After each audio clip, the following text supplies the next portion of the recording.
Hi friends, இப்போ என்ன பார்க்க போகிறோம் அப்படின்னா, செவந்தி பூவையும் ரோஸையும் வச்சு நம்ம ஒரு பூ வந்து கட்டி எடுக்க போகிறோம். இப்போ பார்த்தீங்க அப்படின்னா, நீங்கள் ரோஸையும் மல்லிகைப்பூ இந்த மாதிரி வச்சு நீங்கள் இந்த மாதிரி கட்டி எடுத்திருப்பீங்க. புதுசாக நம்ம செவந்தி பூலையும் ரோஸ் பெட்டலை வச்சு எப்படி கட்டுறது அப்படின்னு பார்த்துக்கலாம். அதுக்கு ஒரு நூல், ஒரு ஊசி எடுத்துக்க போகிறோம்.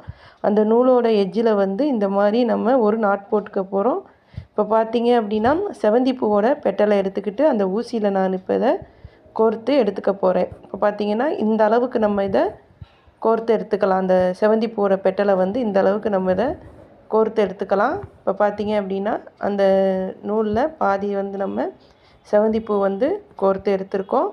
அதுக்கப்புறம் ரோஜாவோட பெட்டல்ஸ் வந்து ஒன்று எடுத்துக்க போகிறோம். எடுத்துட்டு அதை இப்படி மடக்கி அந்த மேலே இருக்கிறத வந்து இப்படி சிசர் வச்சு கட் பண்ணிக்க போகிறோம். கட் பண்ணிங்க அப்படின்னா நல்லா ஈவனாக அழகாக இருக்கும். இப்போ பார்த்தீங்க அப்படின்னா, அந்த ரோஸோட பெட்டலை கட் பண்ணிவிட்டு அதையும் நம்ம 2 சைடும் மடக்கி, நான் சொன்ன மாதிரி 2 பக்கம் மடக்கி அதையும் நம்ம கோர்த்து எடுத்துக்க போகிறோம். அதையும் நான் இந்த அளவுக்கு நம்ம இதை கோர்த்து எடுத்துக்க போகிறோம். இப்போ பார்த்தீங்க அப்படின்னா, அழகாக அந்த ரோஸ் பெட்டலெல்லாம் நம்ம கோர்த்து எடுத்துக்கிட்டாச்சு. இப்போ பார்த்தீங்க அப்படின்னா, இப்போ ரோஸ் பெட்டலும் அந்த செவந்தி பூ பெட்டலும் வந்து நம்ம நல்லா கோர்த்து எடுத்துக்கிட்டாச்சு. கீழே வந்து செவந்தி பூ, மேலே வந்து ரோஸு.